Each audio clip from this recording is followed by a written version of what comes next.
자, 여러분 안녕하십니까?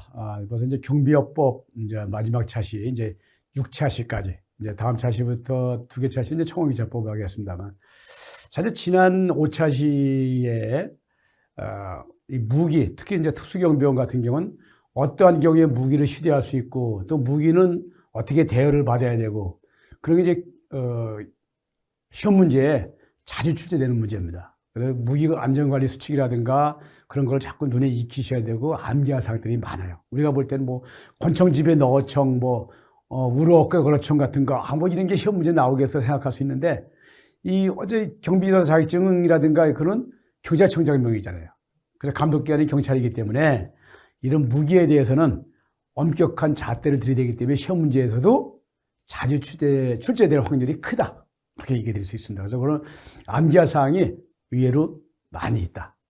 자, 이번 이제 마지막 경비업법 6차 시 중에서는 되게 이제 경비협회 운영하는 거라든가 아니면 어떤 경우에 행정처분 기준은 어떻게 있는지 아니면 벌금이나 과태료는 어떤 게 있는지 요거에서 설명하는 시간을 갖도록 하겠습니다. 자, 학습 목표는 이제 경비협회가 수행하는 업무를 설명할 수 있고 또 행정처분 사유가 뭐가 있는지 그래서 한번 확인하고 또 경비업자가 어떤 경우에 벌칙이라든가 과태료를 받게 되고 그 기준은 뭐가 있는지 살펴보고, 그래서 협회라는 거, 경비협회, 그다음에 행정처분 내용, 그다음에 범칙금이나 과태료 이런 걸 중점으로 설명을 하고 또 시험에 출제되기 쉬운 거, 그런 것만 또 중점적으로 설명을 드리는 시간을 갖도록 하겠습니다.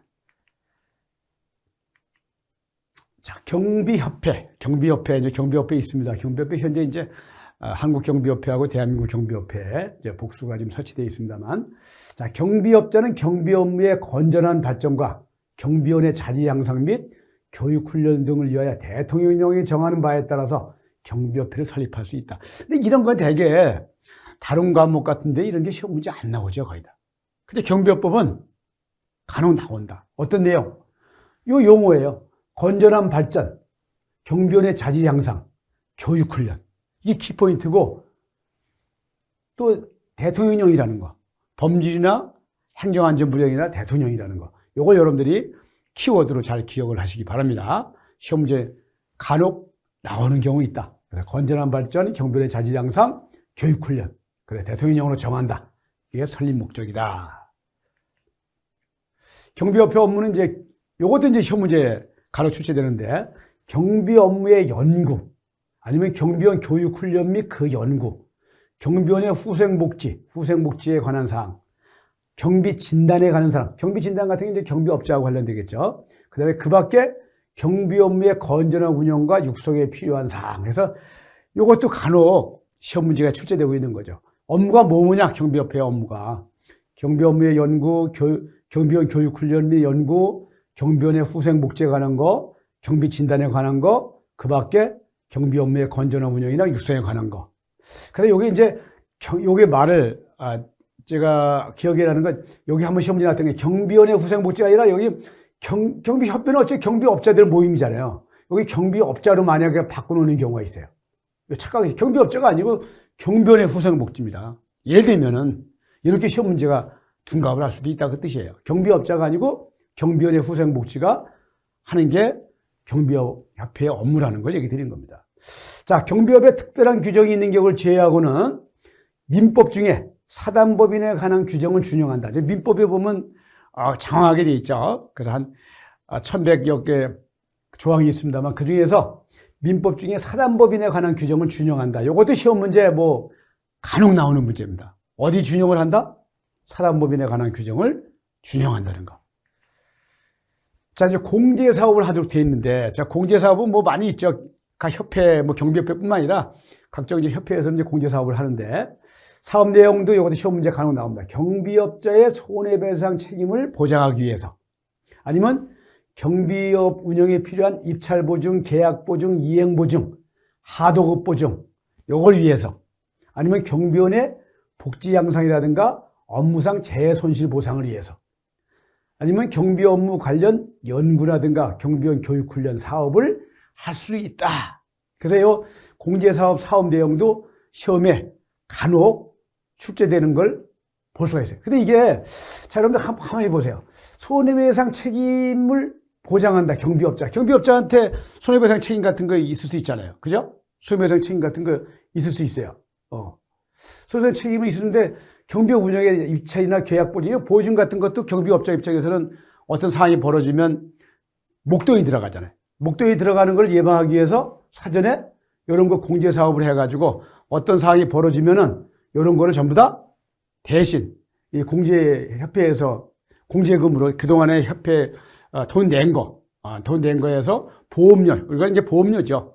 보험료로 해서 그 손해배상을 전부 다 지급할 수 있도록 하는 겁니다. 그래서 이런 공제사업은 그런 경우를 하는데 경비원의 복지 향상도 들어가고 경비 업무 관련해서 연구라든가 경비원의 교육훈련 사업도 공제사업에 포함하도록 법에서 규정하고 있다는 거예요. 그래서 여러분들 이런 것도 야, 공제사업 내용하고 무슨 관계가 있겠어? 라고 생각하실 수 있는데 이 내용 하나하나 이렇게 보시면은 시험 문제로 나올 확률도 간혹 있다.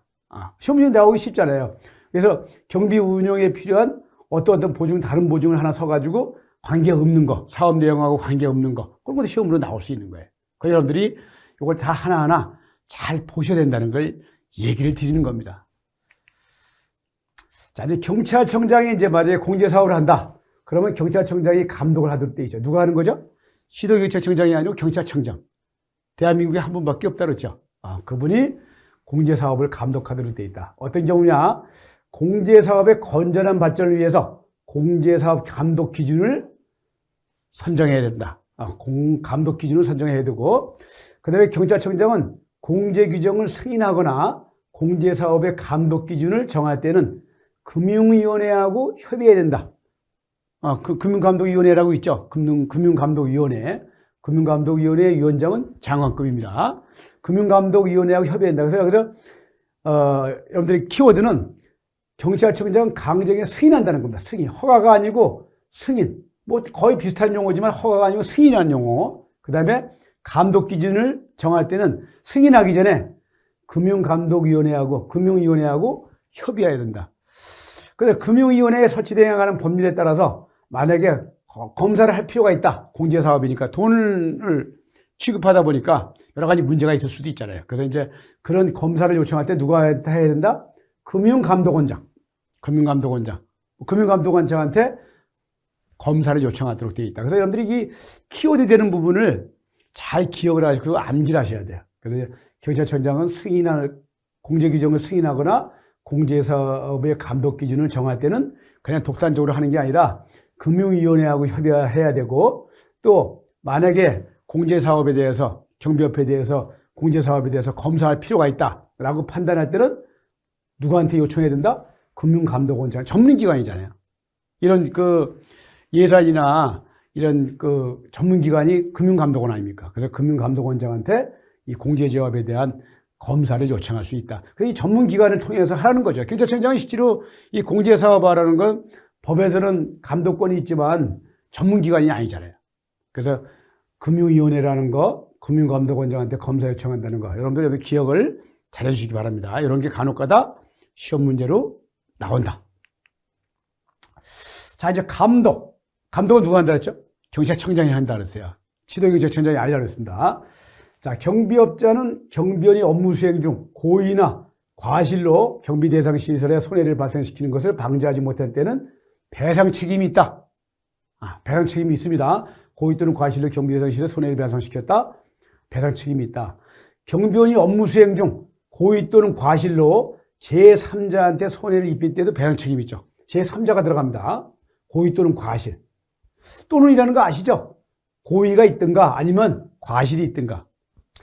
자, 세 번째. 불이행 시 만약에 배상 책임을 불이행했다. 피해자는 손해배상을 청구할 수 있다. 손해배상을 누구를 상대로 해야죠? 경비업자한테 상대로. 경비업자를 상대로 손해배상을 청구할 수 있다. 네 번째. 감독관청은 경비업자의 행정처분을 할 수 있도록 되어 있죠. 감독관청이 누굽니까? 뭐 경찰청장도 될 수 있고 시도경찰청장도 될 수 있죠. 그래서 1차는 경고, 2차는 3월, 3차는 6월. 그래서 이거 외울 때 뭐 1, 3, 6 이렇게 암기했던 기억이 납니다만, 만약에 경비업자가 손해배상을 하지 않았다. 그래서 민원이 발생하고 문제가 됐다. 그러면 감독관청에서는 손 놓고 놓을 수가 없잖아요. 손 놓고 있는 게 아니라 강한 행정처분을 하라는 얘기죠. 1차에는 경고를 한번 하죠. 근데 경고했는데 손해배상을 안 했어. 그럼 2차는 3월 동안 정해서 영업정지를 할 수 있고, 또 이어때도 안 했어. 마지막 3차는 6월까지도 영업정지할 수 있다. 그래서 이런 영업정지를 한다고 이렇게 규정을 둔 거는 고의나 과실이 있게 되면은 아니면 제3자라든가 대상자한테 반드시 배상을 하라 그 뜻이죠. 배상을 안 하게 되면 여기에 민사소송을 하려면 시간이 많이 걸리잖아요. 그래서 이제 행정기관, 감독기관으로 하여금 배상을 하게끔 감정적인 압력을 넣는 게 이런 정지기간이라는 행정처분을 하게 돼 있다는 거 여러분들 기억을 하시기 바랍니다. 정지기간 이거 잘 기억하셔야 돼요. 그래서 136이라고 암기하시면 될 것 같죠. 자, 이제 행정처분. 자, 이제 경비업자, 이제 행정처분도 많죠. 경비업자한테, 경비지도사한테도 행정처분하는 경우가 있습니다. 한번 살펴보죠. 행정처분은 이제 먼저 사실행위를 조사를 해야 되겠죠. 과연 그런 행위가 있었는지. 아니면 행정처분 내용을 이제 결정을 합니다. 조사하고서, 여기는 얻은 게 해당되네? 결정을 해야 되고, 그 다음에 처분 내용을 미리 경비업자나 경비지도사한테 이제 사전에 통지를 해야 되겠죠. 통지하고 행정처분을 이제 집행을 합니다. 이거 아니죠.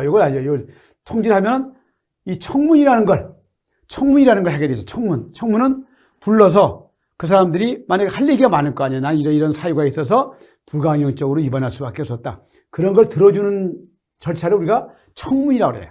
청문을 반드시 실시해야 되고 청문 내용을 반영할 것인가 말 것인가는 행정기관에 딸려 있죠. 그 다음에 결정을 했다. 그 다음에 마지막엔 행정처분을 집행하도록. 그래서 사실행위 조사, 처분 내용 결정, 그 다음에 사전 통지를 하고, 그 다음에 불러서 그 사람의 억울한 일이 있는지 없는지 그 사람의 변명할 내용을 들어주는 청문 절차를 반드시 실시한 다음에 청문 내용을 과연 반영할 것인가 여부를 결정해서 마지막에 행정처분을 집행하면 된다. 이런 결정에 의해서 행정처분이 이루어지고 있는 거다.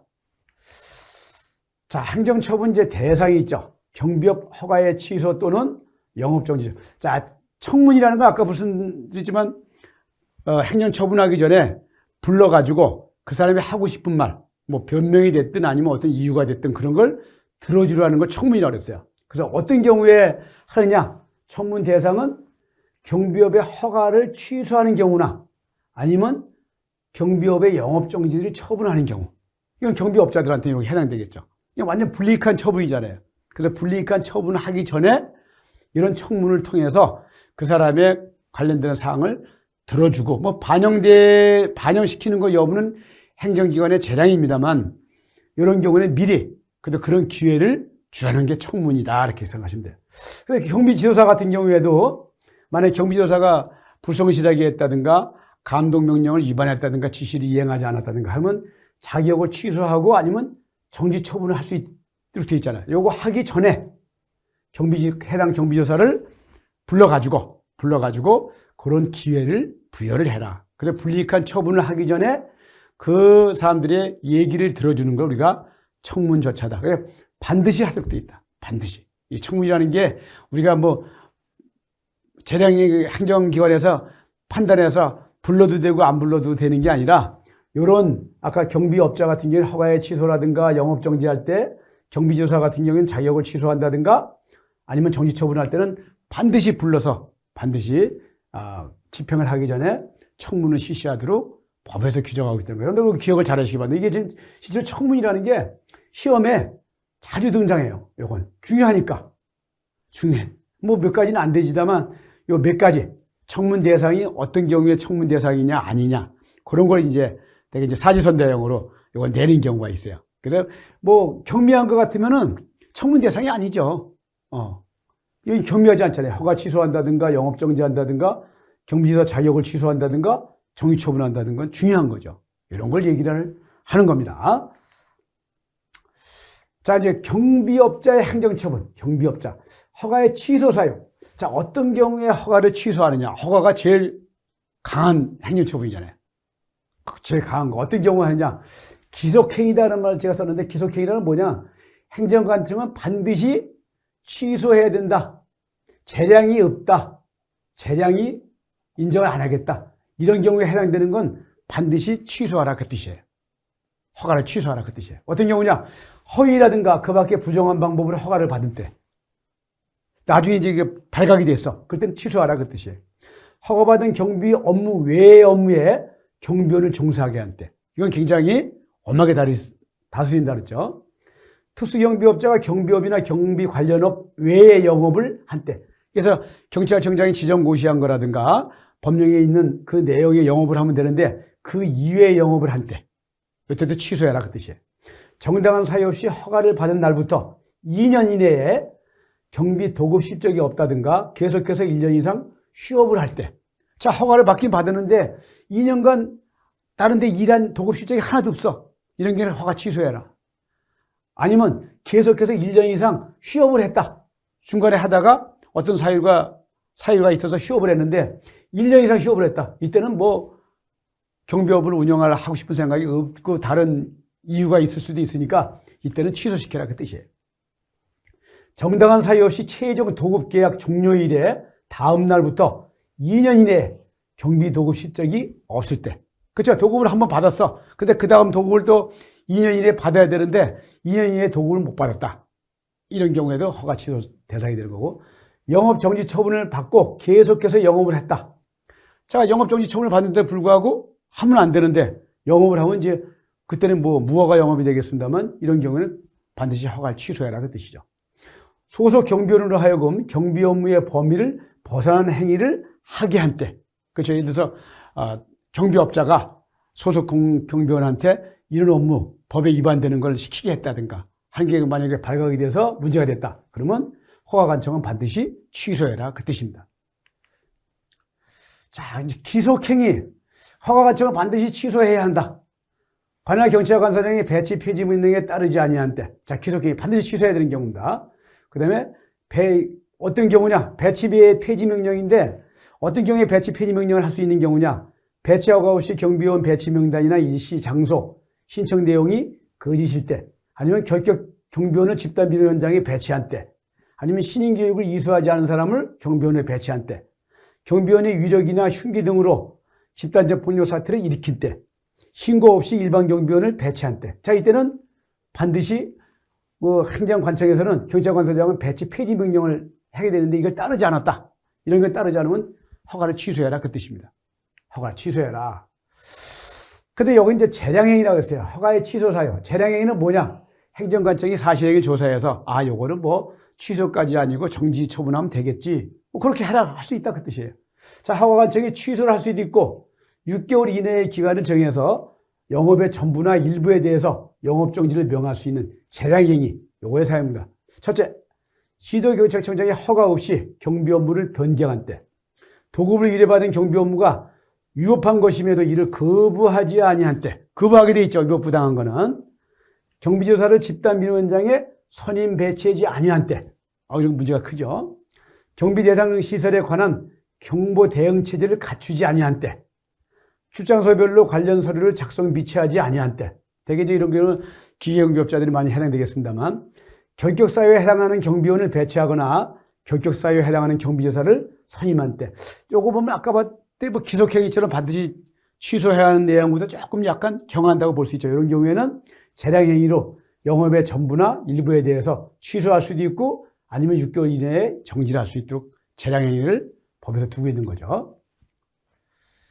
근데 선임 규정을 위반해서 경비지사를 선임한 때 위반해서, 그 다음에 경비원으로 하여금 교육을 받게 하지 아니한 때, 복장 등에 관한 규정을 위반한 때, 또 장비 등에 관한 규정을 위반한 때, 경비원의 출동 차량 등에 관한 규정을 위반한 때, 집단 비리 현장의 일반 경비원 명부를 작성해서 비치하지 아니한 때, 배치 허가를 받지 않고 경비원을 배치하거나 경비원 배치 명단 및 배치 일시나 장소 등 배치 허가 신청 내용이 거짓일 때, 이럴 때는 아까 말씀드린 재량행위로 취소나 영업정지를 할 수 있다. 또 형법죄 상해죄죠. 형법 257조 폭력행위 등 처벌법률을 위반하여 결격사유에 해당하는 일반 경비원을 집단 민원 현장에 배치한 때, 법 제24조에 따른 경찰청장이나 시도경찰청장의 감독상 명령에 따르지 아니한 때 법 제26조 경비원이 제3자한테 고의과실로 손해를 입힌 경우에 해당되는 겁니다. 이에 따라서 경비업자가 손해를 배상하지 아니한 때, 이때도 아까 말씀드린 취소할 수도 있고 영업을 정지할 수 있다. 그래서 약간 좀 경하긴 합니다만 재량행위죠. 행정관청에서 판단해서 그 범위를 조절할 수가 있겠죠. 수위를 조절할 수가 있는 겁니다. 자, 경비조사 행정처분. 경비조사는 이제 결격사유에 해당된 때. 자, 경비조사가 만약 결격사유, 경비업법 10조 1항입니다. 일반 경비원과 이제 공통사항이 있습니다만, 여기에 만약에 해당된다. 그러면은, 이때는 자격 취소 사유가 되는 거죠. 사유가 되는 겁니다. 또, 허위나 부정한 방법으로 경비지도사 자격증을 교부받은 때. 뭐, 여러 가지 뭐 이유가 있을 수가 있습니다만, 이 거짓 방법으로 만약에 경비지도사 자격증을 받았다. 이런 경우에도 자격 취소 사유에 해당되게 하는 겁니다. 그래서 이런 경우도 우리가 볼 때 뭐 있을 수 있겠어요? 있을 수 있는 거죠. 어떤 방법으로든 부정한 방법으로 받는 경우도 있을 수가 있어요. 뭐 사회가 좀 복잡하다 보니까 이런 규정도 두고 있는 거죠. 또 경비지사 자격증을 다른 사람한테 빌려주거나 양도한 때, 빌려준다든가 양도는 다른 사람한테 파는 거죠. 뭐 파는 경우는 거의 없겠습니다만 빌려주는 경우는 있을 수가 있잖아요. 그래서 이런 경우에도 자격 취소 사유에 해당이 된다는 거. 취소 사유에 해당되는 걸 얘기 드리는 겁니다.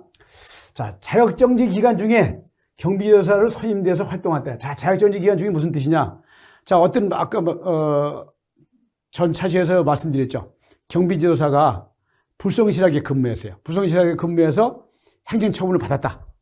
행정처분을 받았어요. 그러면 여기서 행정처분을 받았으면 그 기간 동안에는 다른 데 선임해서 하면 안 되겠죠. 그동안은 정지기간 중이니까 그때는 다른 데 선임해서 하면 안 되는데 정지기간 중에 선임이 됐다. 그래서 뭐 내 용돈 벌려고 했는데 뭐 자격정지를 한 3개월 받았다. 그래서 3개월 동안은 없잖아요. 그러니까 우리가 뭐 흔히 얘기하는 걸로 몰래 예를 들어서 자격정지 기간 중인지도 본인은 알죠. 알면서도 다른 사람한테 얘기를 해가지고 있는 것처럼 정지기간이 아니라는 것처럼 해가지고 만약 정지기간에 맞았다. 이런 경우에도 자격 취소 사유에 해당. 이런 건 취소 사유에 해당되겠죠. 굉장히 엄하니까. 엄하지 않겠어요? 자격 취소 사유에 해당되는 걸로 보는 겁니다. 자, 이제 경비지도사 행정처분. 근데 자격정지. 어떤 경우에 자격정지를 하느냐. 직무를 불성실하게 했다든가 감독명령을 위반할 때. 자, 불성실하게 했다는 건 매월 1회 이상 현장을 방문해서 직무유역을 한다든가 근무를 잘하고 이제 감독을 해야 되는데 그럼 뭐 2개월에 한 번씩 갔다든가 아니면 뭐 그냥 2시간 이상 해야 되는데 1시간만 하고 그만뒀다든가 그러면 불성실에 해당되겠죠. 그런 경우는 1차 3월, 2차 6월, 3차 12월 이렇게 해서 정지를 할 수 있고 감독명령을 위반했다.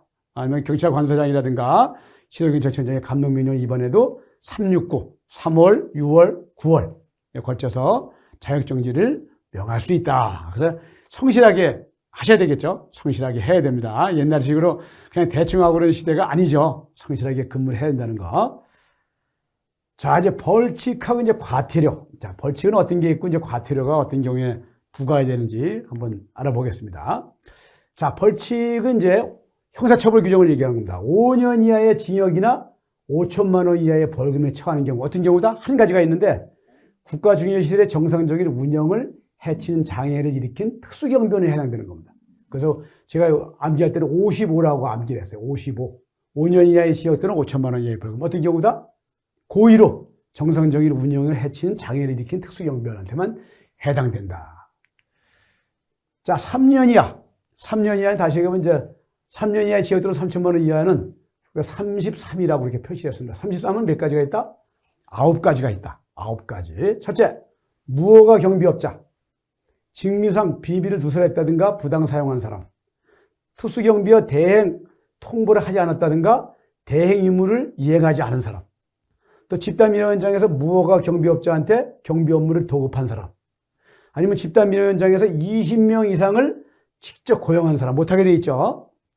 여기서 직접 고용한 자. 영향력을 행사한 도급인. 도급인은 아까 말씀드린 경비업자하고 도급 계약을 할 때 도급자가 일거리 주는 사람이잖아요. 그 사람이 만약에 여행령을 행사하면 처벌한다 그 뜻이야. 또 과실로 국가 중요시설의 정상적인 운영을 해치는 특수경비원. 위급상황 발생 시 직무상 명령에 불복종하거나 허가 없이 경비구역에 이탈한 특수경비원. 경비원한테 경비 업무의 범위를 벗어난 행위를 하게 한 자. 자, 이렇게 해서 이 9가지는 3년 이하의 징역도 3천만 원 이하이고 33이다라고 이렇게 얘기 드렸습니다. 자, 2년 이하의 징역 또는 2천만 원 이하의 벌금. 이건 22라고 이렇게 암기를 저도 했습니다만. 자, 어떻게 한 가지죠. 정당한 사유 없이 무기를 소지하고 경비구역을 벗어난 특수경비원. 특수경비원이 많습니다. 해당되는 게. 그 다음에 1년 이하의 징역 또는 1천만 원 이하의 벌금. 우리가 이제 10일이라고 표현했습니다만 6가지가 있죠. 무기 출납부나 운영카드 관리 등 관리 책임자의 부실관리, 쟁의 행위를 한 특수경비원, 경비 업무의 범위를 벗어난 행위를 한 경비원, 당사자죠. 규정된 장비 외에 위험한 물건을 휴대하고 경비 업무를 수행한 경비원, 위험물을 휴대하게 하여 경비 업무를 수행하게 한 자, 아니면 무허가 배치나 거짓 서류, 교육 미수자, 위험물 폭력 사태 발생 등에서 경찰관사장이 배치 폐지 명령에 이행하지 않은 사람, 폭력 처벌에 관한 법률 위반에 따른 행위의 중지 명령에 복종하지 않은 사람. 그래서 이렇게 6가지가. 그러니까 아까 말씀드렸죠. 55는 1가지, 그 다음에 33은 9가지, 22는 1가지, 11은 6가지. 그래서 여러분들 이 키워드 되는 것만 암기를 하셔야 된다. 암기를 하시는 게 제일 좋죠. 이런 거는 시험 문제 매년 한두 문제가 출제가 됩니다. 자, 과태료 사관에 경비업자한테 3천만 원 이하의 최고 중요한 거, 제일 무거운 거예요. 3천만 원까지 할 수 있어요. 3천만 원 이하의 과태료 처하는 경우. 어떤 경우냐? 복장을 신고하지 않는 집단민원장에 배치할 때. 복장 신고를 먼저 시도경찰청장한테 신고를 하도록 되어 있는데 신고하지 않고 집단민원장에 배치됐다. 이름표를 부착하지 않고 신고된 통일 복장을 착용하지 않은 경우, 아니면 이름표를 부착하지 않았다, 동일 복장을 착용한 상태에서 집단민원장이 배치됐다. 집단민원장은 중하다로 했어요. 이때 3천만 원 이하고, 경비원 명부 현장에 갖다 놓지 않았다. 비치하지 않았다. 현장 경비원의 허가를 받지 않고 배치했다. 신청 내용이 거짓이었다. 아니면 신인 교육을 받지 않은 사람을 경비원으로 배치했다. 특히 이제 집단민원장, 특수경비 집단민원장 이외에 신변보호원에 해당되겠죠. 그래서 그런 경우에는 3천만 원 중한 거죠. 과태료가 3천만 원이 굉장히 무거운 겁니다. 이런 과태료를 부과할 수 있다는 거.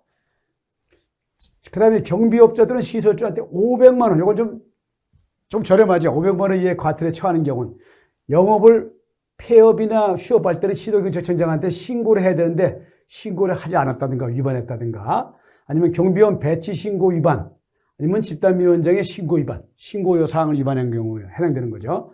또 경비 업무 대행업자를 지정해서 신고하지 않은 사람, 또 기계경비업자의 만약에 계약 상대방한테 설명 의무를 하지 않은 사람, 또 경비지도사를 선임하지 않은 경우, 또 무기 대여받은 시설주에 대한 필요한 명령을 이행하지 않은 경우, 그다음에 결격 사유에 해당되는 경비원을 배치하다든가 결격 사유에 해당되는 경비지도사를 배치해서 선임한 경우, 이런 경우엔 500만 원 이하의 과태료를 처하도록 돼 있다. 그래서 이게 실제로 참 암기하기가 쉽지 않으세요. 그래서 이거는 키워드 되는 것만 간단하게 한 정도만 해가지고 자꾸 눈에 익히셔야 돼. 그래서 5천만 원 이하인지 3천만 원 이하인지. 그래서 이렇게 봐셔가지고 중하다. 집단민원장자가 나온다. 그러면 거의 다 집단민원장 나오면 3천만 원 이하 무거운 거잖아. 그렇게 계산하시는 방법도 있을 수가 있어요. 자, 이제 과태료를 어떻게 부과하느냐. 그 절차를 보면 먼저 적발을 해야 되겠죠. 적발하면 과태료 부과 및 이의 제기를 할 수 있음을 사전 통지를 하게 됐죠. 그 다음에 위견, 어떤 사유가 있는지 위견을 진술할 기회를 부여해야 됩니다. 즉 10일 이상의 위견 진술할 기회를 부여해야 되고, 그 다음에 끝났다. 납부고지서를 발부해야 되겠죠. 그 다음에 만약에 혹시 자진 납부했다 그 이전에, 그러면 20%를 감경해 주죠. 여러분 스티커도 범칙금이 적발된 날부터 미리 범칙금 납부하면 20%를 감해 줍니다. 이것도 똑같이 20%를 감해 주는 거죠. 과태료도 미리 내게 되면. 그 다음에 이의 제기를 이제 고지서를 받은 날로부터 60일 이내에 이의 제기를 할 수 있도록 규정을 하고 있죠. 60일, 2달 이내에 해야 되죠. 그 다음에 경찰관서에서는 이 기한이 지났다. 경찰관서에서는 비송사건 절차법에 따라서 법원에다가 과태료 재판을 신청을 해야 됩니다. 누가 한다? 경찰관서에서 하는 거죠. 그래서 이런 절차에 따라서 과태료를 부과한다. 과태료라고 해서 무조건 경찰관서장이 고지서 납부하는 게 아니고 고지서에 만약 유의가 제기됐다. 그러면 재판을 받아야 되잖아요. 그 비송사건 절차법이라는 게 있다. 요거에 따라서 법원에다가 과태료 재판을 경찰관서장이 신청하도록 이런 규정에 의해서 과태료를 부과하도록 돼 있죠. 자, 어쨌든 이제 경비업법이 이제 6개 차시에 나눠서 이렇게 설명을 드렸습니다만 암기할 게 더 많아요. 벌칙 규정이라든가 아니면 과태료도 또 3천만 원 이하가 있고 500만 원 이하가 있고. 그다음에 제일 중요한 건 이제 아까 말씀드린 청문 절차. 어떤 경우에 청문 대상이 어떤 경우냐. 그런 걸 보셔야죠. 청문 절차를 잘 보셔야 된다. 반드시 청문을 통해서 변명할 기회라든가 얘기할 기회를 주고서 거기에 상응한 처분을 하게 돼 있죠. 그래서 몇 가지 중요한 사항이 요 이제 6차시에서 이제 설명을 드렸습니다만 여러분들이 서브노트에서 자꾸 눈으로 익히시고 암기하시는 게 제일 좋은 방법이다. 왕도가 없다 그랬습니다. 왕도가 없이 많이 눈에 익히시고 서브노트에서 몇 번 보신 분이 틀리실 확률이 굉장히 낮아진다. 실수할 확률도 낮아진다. 자, 이제 다음 차시에는 청의처법을 가지고 찾아뵙도록 하겠습니다. 감사합니다.